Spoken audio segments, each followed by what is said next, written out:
Hello and welcome dear parents and students. आज की इस क्लास में हम लोग क्लास 6 का सैंपल पेपर सॉल्व करने वाले हैं, वो भी मैथमेटिक्स का। जी हाँ, आईएमओ का जो ऑफिशियल वेबसाइट पे आपके 2024-25 में सैंपल पेपर गिवन है, उसको हम यहाँ पे सॉल्व करने वाले हैं। सबसे पहले पेपर का पैटर्न देख लेते हैं बच्चों। 50 क्वेश्चंस आते हैं, टाइम आपका 1 आवर होता है। जल्दी जल्दी सारे क्वेश्चंस को आपको करना होता है। एनी ऑफ 50 मिनट्स में आपको क्वेश्चन को कंप्लीट करना है, क्योंकि साथ में आपको ओएमआर भी फिल करनी होती है। तो 1 मिनट पर क्वेश्चन आप कंसिडर कर सकते हैं। जो इजी क्वेश्चन हो उनको 1 मिनट से भी कम टाइम में आपको सॉल्व करना है, सो दैट अचीवर सेक्शन में अगर थोड़ा डिफिकल्ट क्वेश्चन होता है तो आप उसको इजीली एक्स्ट्रा टाइम दे पाए। लॉजिकल रीजनिंग से 15 क्वेश्चंस आते हैं, मैथमेटिकल रीजनिंग से 20, एवरीडे मैथमेटिक्स से 10 questions and 5 questions are from achiever section. यहाँ पे 1 मार्क्स पर क्वेश्चन होता है एंड अचीवर सेक्शन में आपके 3 मार्क्स होता है, क्योंकि अगेन क्रिटिकल लेवल का आपका क्वेश्चन आता है, क्रिटिकल थिंकिंग लेवल का क्वेश्चन आता है। टोटल क्वेश्चंस 50 है, but we are solving here only 10 questions for practice purpose only.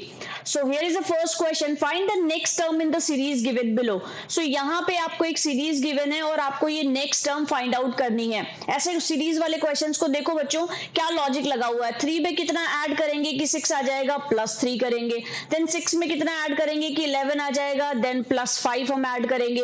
11 में कितना ऐड करेंगे कि 18 आ जाएगा, +7 हम ऐड करेंगे। सिमिलरली 18 में हम कितना ऐड करें कि नेक्स्ट डिजिट आ जाए। तो देखो यहाँ पे एक पैटर्न फॉलो हो रहा है, +3 +5 +7, तो दैट मीन्स यहाँ पे +9 होगा। 18 में 9 प्लस करेंगे तो कितना आ जाएगा बच्चों, 27। तो यहीं से आप आइडिया लगा सकते हो कि या तो सी होगा या डी होगा। ए और बी ऑप्शन तो हमारा वैसे ही एलिमिनेट हो गया है। फिर भी हम इसको पूरा सॉल्व करेंगे। नीचे देखते हैं, देखो एफ से जी की तरफ जाएंगे तो क्या होगा, A B C D E F G, that means F और जी में कितना डिफरेंस है, +1 का। देन उसके बाद में जी से आई में जाएंगे, जी एच आई +2 हो गया है यहाँ पे आपके बच्चों। फिर उसके बाद में एल पे जाएंगे तो आई के बाद जे के एल, यहाँ पे +3 हो गया है आप लोगों का, ठीक है।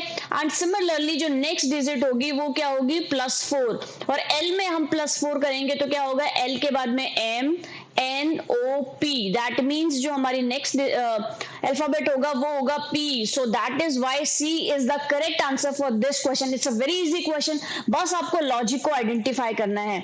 Next question on your screens, find the minimum number of straight lines required to draw the given figure। Simple है बहुत कि आपको क्या करना है, स्ट्रेट लाइन फाइंड आउट करनी है। तो हम फटाफट से काउंट कर लेते हैं कितनी नंबर ऑफ स्ट्रेट लाइंस है। ये हो गई 1, ये हो गई आपकी 2, ये हो गई आपकी 3, दिस इज नंबर 4। देन उसके बाद में नंबर 5, देन उसके बाद में नंबर 6, चलो फिर उसके बाद में आपकी नंबर 7, नंबर 8, देन उसके बाद में number 9, number 10, number 11, number 12, 13, number 14 और ये है आपकी नंबर 15। देन उसके बाद में है नंबर 16। प्लीज इग्नोर ये जो थोड़ा सा टेढ़ा मेढ़ा हो रहा है उसको। Okay, so that means what should be the correct answer? 16 straight lines आपकी यहाँ पे required है इस फिगर को बनाने के लिए। So B is the correct answer for this question. Next question, how many dots lie opposite to the face having 4 dots? 4 dots कहाँ पे है, यहाँ पे। इसके opposite में कौन सा face आएगा? When the given net of cube is folded, कि ये जो आपको net given है, जब हम इसको fold करेंगे तो 4 के सामने कौन सा face आएगा। तो बच्चों जैसे आप यहाँ पे देख सकते हो कि जब हम 6 के ऑल्टरनेट में कौन सा है, जब हम इसको फोल्ड करेंगे तो यहाँ पे 6 के सामने कौन सा पेयर आएगा, ये 3 वाला आएगा। दैट मीन्स यहाँ पे 4 के सामने कौन सा आएगा, 4 के सामने ये 5 वाला आएगा। आपने डेफिनेटली सॉल्व किए होंगे, जो 3D शेप्स होती है जब हम उनको 2D में कन्वर्ट करते हैं तो उस तरीके के क्वेश्चंस की आपको प्रैक्टिस करनी है। So the correct answer for this question is option number C. So the next question on your screens now, it is from mathematical reasoning. The given table shows the table of the temperature of a city for 7 consecutive hours, मतलब 7 लगातार घंटों का यहाँ पे temperature given है। Calculate the difference, difference मतलब कि minus between the highest and lowest temperature of the city over 7 hours. उन 7 hours में उस सिटी का मैक्सिमम टेम्परेचर कितना था और मिनिमम कितना था, उनका डिफरेंस मतलब उनमें से माइनस करके निकालना है. फॉर एग्जाम्पल आप जिस भी सिटी में रह रहे हो, लेट्स से यहाँ पे हम उस सिटी का नाम कंसिडर कर लेते हैं कोटा सिटी, ठीक है. देन इसका मैक्सिमम टेम्परेचर प्लस में कितना है, let's say for example although यहाँ पे ज्यादा ही रहता है हमेशा, but we are just considering, ठीक है. तो ये हो गया 23 डिग्री सेल्सियस. देन मिनिमम कितना शो कर रखा है, मिनिमम का मतलब है बच्चों माइनस में, ठीक है. माइनस में आपको यहाँ पे टेम्परेचर लेना है. जैसे हम बोलते हैं ना सियाचिन का टेम्परेचर कितना होता है, सियाचिन ग्लेशियर्स, वहां पे -70 डिग्री तक टेम्परेचर होता है. तो यहाँ पे माइनस में सबसे जो आपकी मैक्सिमम वैल्यू है ये सबसे कम की होगी, ठीक है. ये आपका सबसे कम टेम्परेचर होगा. तो दैट मीन्स यहाँ पे मिनिमम टेम्परेचर क्या हो गया, आपका टेम्परेचर आपका जो हो रहा है दैट इज इक्वल्स टू -6. अब हम डिफरेंस निकालने के लिए क्या करेंगे बच्चों कि मैक्सिमम में से मिनिमम को माइनस करेंगे. तो माइनस माइनस आपका क्या हो जाएगा, प्लस हो जाएगा. 23 में 6 ऐड करो, 24, 25, 26, 27, 28, 29. तो दैट मीन्स यहाँ पे आपका क्या हो जाएगा 29 degree Celsius. So the correct answer for this question is option number B. It's a very easy question. Simply जो given data है उसको जो question में दिया हुआ उस तरीके से solve कर लेना. Okay, next question. To balance the scale, find the missing fraction. इस स्केल को बैलेंस करने के लिए हमें क्या होना चाहिए, दोनों की वैल्यू जो इधर और इधर से आने वाली है वो इक्वल होनी चाहिए. तो हमें क्या करना है, यहाँ पे इसकी वैल्यू फाइंड आउट करनी है. तो हम इसको यहाँ पे कंसिडर कर लेते हैं थोड़ी देर के लिए x. अब हमें x की वैल्यू फाइंड आउट करनी है. कैसे करेंगे बच्चों, देखो x plus 1 whole 1/8 is equal to 1 whole 7/12. अब हम क्या करेंगे कि सबसे पहले इसको सॉल्व कर लेंगे. कैसे सॉल्व करते हैं, 8 1 इज 8 प्लस 1, तो क्या हो जाएगा आपकी यहाँ पे value 9/8 is equals to 12 1 is 12 plus 7, 12 plus 7 क्या हो जाएगा 19/12, ठीक है. अब x की वैल्यू हमें फाइंड आउट करनी है. तो ये वाली वैल्यू जब उधर जाएगी तो ये प्लस साइन से किस में हो जाएगी, ये माइनस साइन में चली जाएगी. दैट मीन्स ये हो जाएगा हमारा 9/8. अब हम कैसे एलसीएम कैसे निकालते हैं बच्चों, ऑल्दो मुझे पता है 6 क्लास के बच्चे आता है, फिर भी हम इसको एक बार डिटेल में देख लेते हैं. 2 6 जा 12, 2 4 जा 8. जिन बच्चों को आता है वो जल्दी से स्किप कर सकते हैं. 2 3 जा 6, 2 2 जा 4, 3 1 इज 3, देन उसके बाद में 2, देन 2 2 जा क्या हो जाएगा आपका 4, 3 2 जा आपका क्या हो जाएगा 6, 6 4 जा 24. तो दैट मीन्स आपका यहाँ पे एलसीएम की वैल्यू कितनी आ गई है 24. अब हम क्या करेंगे, यहाँ पे सॉल्व कर लेते हैं, ठीक है. सॉरी, यहाँ पे आपकी एलसीएम की वैल्यू आ गई है 24. x इज इक्वल्स टू 12 2 जा 24, तो 19 2 जा कितना हो जाएगा 38 माइनस 8 3 जा 24, तो 9 3 जा क्या हो जाएगा 27.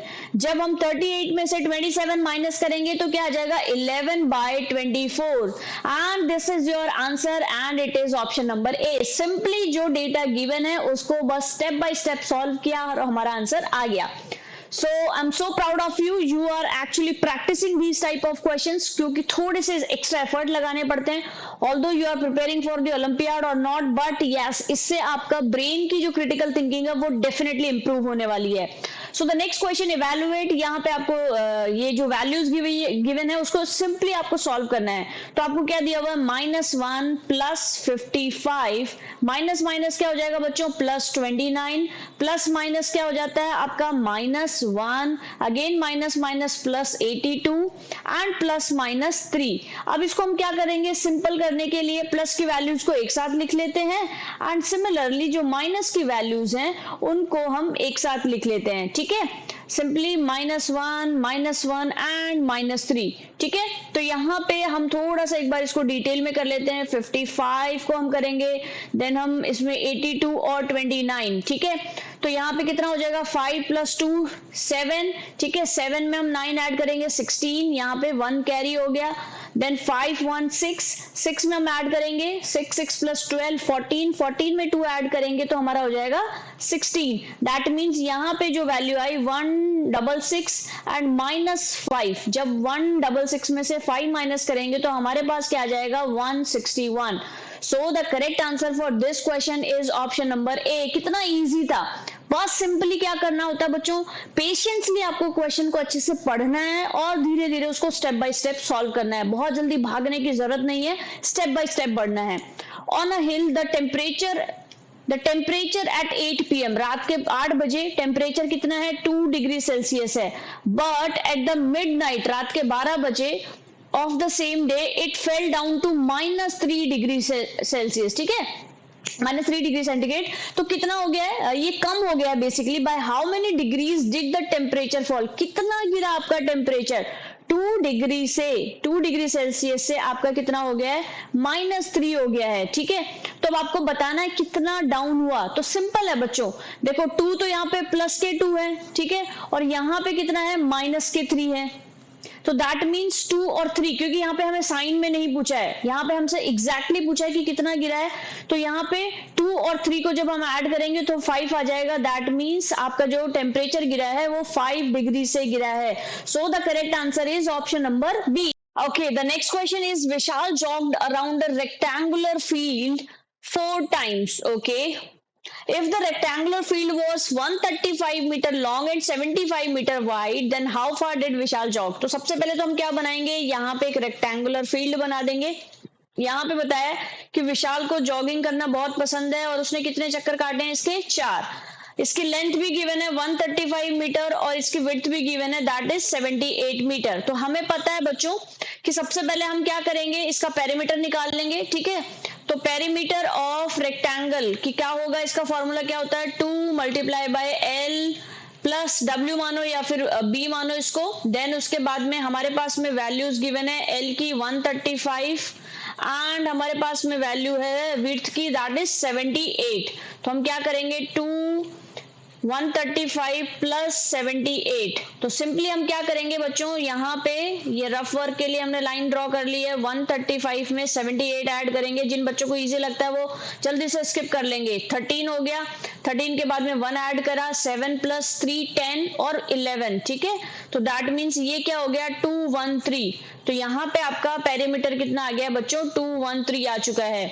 देन इसको हम किससे मल्टीप्लाई करेंगे, इसको मल्टीप्लाई करेंगे 2 से। 213 + 213 कितना हो जाएगा 213 एंड 213 3 3 6 2 एंड 4 426। तो दैट मीन्स आपका जो पेरीमीटर आ गया है वो आ गया 426 मीटर।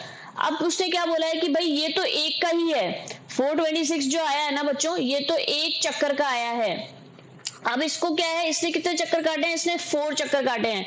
तो इसको हम क्या करेंगे, इस 426 को किससे मल्टीप्लाई करेंगे, 426 को हम मल्टीप्लाई करेंगे 4 से, जिससे ही हमारे पास एग्जैक्ट वैल्यू आएगी ना। तो 6 4 जा क्या हो जाएगा आप लोगों का 6 4 जा 24, ठीक है। 6 4 जा 24, 2 आपका कहाँ चला जाएगा यहाँ पे, 4 2 जा 8, 8 में 2 ऐड करेंगे तो 10 हो जाएगा, 1 इधर कैरी चला जाएगा, 4 4 जा 16, 16 में 1 ऐड करेंगे तो आपका आ जाएगा 17। दैट मीन्स टोटल आपका क्या आंसर आ जाएगा 1704 metre and it is in option number D. So D is the correct answer. Again बच्चों सिंपल था बहुत, पेरीमीटर निकालना था एंड सिंपली उसको 4 से मल्टीप्लाई कर देना है। The next question of this evening is figure PA and this question is from achiever section. That means इस question के जो आपके marks है ना वो 3 है। अब तक हम जो question solve कर रहे थे 1 mark पर question था। So very carefully आपको इसको read करना है and solve करना है। Figure P is made up of 6 identical squares. 2 squares were removed. इसमें से कितना है 2 remove कर दिया from figure P to form figure Q, ये Q बनाने के लिए। The perimeter of figure P is 240 centimetre, हमें यहाँ पे given है। What is the perimeter of Q? Q का निकालना है। तो सबसे पहले पेरीमीटर निकालने के लिए हम क्या कर देंगे, ये जो भी हमारे पास में साइड्स गिवन है हम इनका जो सब सम करते हैं तो हमारे पास में क्या आ जाता है बच्चों पेरीमीटर आ जाता है। चलो अब इसको हम क्या करते हैं फटाफट से काउंट कर लेते हैं कितनी साइड्स हमारे पास गिवन है। तो 1 2 3, ठीक है, 4 5 6 7, देन उसके बाद में 8 9 और ये आपकी 10 तो आपको सिंपली गिवन है। देन उसके बाद में ये हाफ हो गई और ये हाफ हो गई 11 और ये हाफ हो गई और आपकी ये वाली हाफ हो गई। चलो जो बाद की हाफ है मैं इसको किसी दूसरे कलर से मार्क करती हूँ सो दैट आप लोगों को क्लियर हो जाए। ये 10 हो गई टोटल आप लोगों की। देन उसके बाद में हम हाफ जो कंसिडर कर रहे हैं ये हाफ और ये हाफ, ये हो जाएगा 11 एंड सिमिलरली ये वाला हाफ और ये वाला हाफ मिला के कितना हो जाएगा 12। दैट मीन्स यहाँ पे क्या हो जाएगा 10 + 1 + 1, तो टोटल साइड्स आपकी कितनी हो गई है 12। यहाँ पे टोटल साइड्स कितनी है काउंट कर लेते हैं 1, देन इसके बाद में 2, 3, 4, 5, 6, 7, 8। ठीक है, तो ये तो आपकी 8 हो गई। देन अगेन इसमें हाफ हाफ कितनी होगी, देन इसमें अगेन हाफ हाफ, ये एक हाफ हाफ, ये एक हाफ हाफ। ठीक है, देन उसके बाद में एक ये हाफ हाफ और एक ये हाफ हाफ, तो आपकी जो टोटल साइड्स है वो कितनी आ गई यहाँ पे 10 आ गई है बच्चों। ठीक है, देन उसके बाद में हमसे क्वेश्चन में क्या बोला है कि पेरीमीटर गिवन है। ठीक है, आपकी टोटल साइड्स गिवन है और आपका पेरीमीटर गिवन है, तो आप क्या कर सकते हो, what is the perimeter of Q आपको निकालना है। तो यहाँ पे आपको टोटल पेरीमीटर गिवन है, यहाँ पे आपके पास में साइड्स आपको पता है, तो आप क्या निकाल सकते हो यहाँ से 12 × 2 = 24, दैट मीन्स ये आपकी आ गई वैल्यू 20। ठीक है, और यहाँ पे आपके पास में कितनी साइड्स है 10, तो दैट मीन्स जब हम 10 को मल्टीप्लाई करेंगे 20 से तो हमारे पास में इसका पेरीमीटर आ जाएगा that is equals to 200 metre and it is in option number C. So C is the correct answer. Simply बस आपको मिस्टेक्स यहाँ पे क्या नहीं करनी चाहिए थी कि जो आपने हाफ हाफ कंसिडर किए थे उनको बहुत केयरफुली आपको देखना था, और सिंपल बोला हुआ है कि यहाँ से हमने कितने हैं, अगर आपने यहाँ पे 12 निकाल लिए ना तो यहाँ पे पहले ही बोला है 2 स्क्वायर्स रिमूव किए हैं। ठीक है, तो दैट मीन्स उनकी 2 साइड्स आपकी यहाँ पे कम हो गई है। सो ऐसे क्वेश्चंस को आपको केयरफुली करना है और क्वेश्चंस की प्रैक्टिस करनी है बच्चों। लास्ट क्वेश्चन है find the value of P + Q upon R multiply by S। अब यहाँ पे वैल्यूज गिवन है 100 lakhs is equals to Q million. तो सबसे पहले तो हमें समझना है कि 1 मिलियन क्या होता है, 1 मिलियन होता है बच्चों आपका 10 lakhs। ठीक है, जैसे YouTube पे सब्सक्राइबर होते हैं ना कि 1 मिलियन सब्सक्राइबर हो गए, दैट मीन्स उसके कितने हैं 10 लाख सब्सक्राइबर हो जाते हैं। सो सिमिलरली यहाँ पे क्या हो गया है कि 100 lakhs is equals to Q million, तो 100। ठीक है, तो यहाँ पे हमने क्या बोला कि 10 को तो हमने 1 मिलियन कंसिडर किया है, तो दैट मीन्स यहाँ से हमारे पास Q की वैल्यू क्या हो गई है, Q क्या आ जाएगा यहाँ पे आपका 10। ठीक है, 10 मिलियन का मतलब 100 lakhs। ठीक है, क्लियर है, यहाँ पे सिंपली उसमें 1 0 ऐड हो जाएगा। देन उसके बाद में R crore is equals to 100 million. 100 million का मतलब क्या हो गया बच्चों, ठीक है, 100 मिलियन का मतलब हो गया है यहाँ पे, फिर उसके बाद में अगर हमें 100 मिलियन का मतलब है अगेन 10 lakhs। ठीक है, 10 lakhs का मतलब 1 लाख में 5 0 और 10 का मतलब इसमें कितनी जीरो हो जाएगी, इसमें 6 0 ऐड हो जाएगी, 1 2 3 4 5 6। ठीक है, अब ये कितना हो जाएगा देखो, 1s 10s 100 1000, देन उसके बाद में 10,000 lakhs 10 lakhs crore and 10 crore. So that means R की वैल्यू क्या आ गई है आप लोगों की यहाँ पे 10। क्लियर है, यहाँ पे R की वैल्यू क्या आ गई है 10 करोड़ आ गई है। ठीक है, देन उसके बाद में 10 crore is equals to S million. ठीक है, 10 करोड़ कितने मिलियन होंगे आपके, तो यहाँ पे देखो 10 करोड़ आपके कितने होंगे, 10 तो आपके करोड़ हैं तो कितने मिलियन हो जाएंगे, देखो यहाँ पे आपको क्या करना था, हमने यहाँ पे जब हमने ये क्या था हमारे पास में 10 lakhs था हमारे पास में ये। ठीक है, तो 10 lakhs का हमारे पास कितना होता है 1 मिलियन होता है, ये हमारे पास में क्या है 1 मिलियन है। देन इसके बाद में ये हो जाएगा S की वैल्यू आपकी 100 मिलियन। ठीक है, क्लियर हो गया है क्या, S की वैल्यू आपकी आ गई 100 मिलियन। अब हमें सिंपली क्या करना है, इस डेटा को यहाँ पे पुट कर देना है। P की वैल्यू क्या है आपकी यहाँ पे, P + Q multiply by, so okay 100,000 is equals to, अब 100,000 देखो 100,000 मतलब 1 2 3, इसको बोला है 100,000 को लैक्स में बताना है, तो 1s 10s 100 lakhs 10 lakhs। ठीक है, तो ये आपका क्या हो जाएगा 1 लाख, लाख में ऑलरेडी गिवन है, तो P की वैल्यू क्या हो जाएगी आपकी 1, क्योंकि 5 0 हो गई ना, तो 5 0 किसके इक्वल होती है, वो L के इक्वल होती है। तो दैट मीन्स 1 + Q की वैल्यू क्या है 10, देन उसके बाद में R की वैल्यू कितनी है बच्चों 10, देन मल्टीप्लाई बाय S की वैल्यू कितनी आई है आपकी 100। जब हम इसको सॉल्व करेंगे 0 से 0 cancel, 10 plus 1 11 multiply by 10 that is equals to 110। सो find the value of this is equals to 1110 and it is in option number C. So that's it for today. Let's meet in the next video. Till then अगर ये video अच्छा लगा तो please do like, share and subscribe this channel because ये आपके लिए free है but it gives me lot of motivation. And अपने किसी फ्रेंड फैमिली के साथ ये वीडियो जरूर शेयर करें सो दैट उनकी लाइफ में भी वैल्यू ऐड हो। Okay bye bye, take care, I wish you all the very best for your future.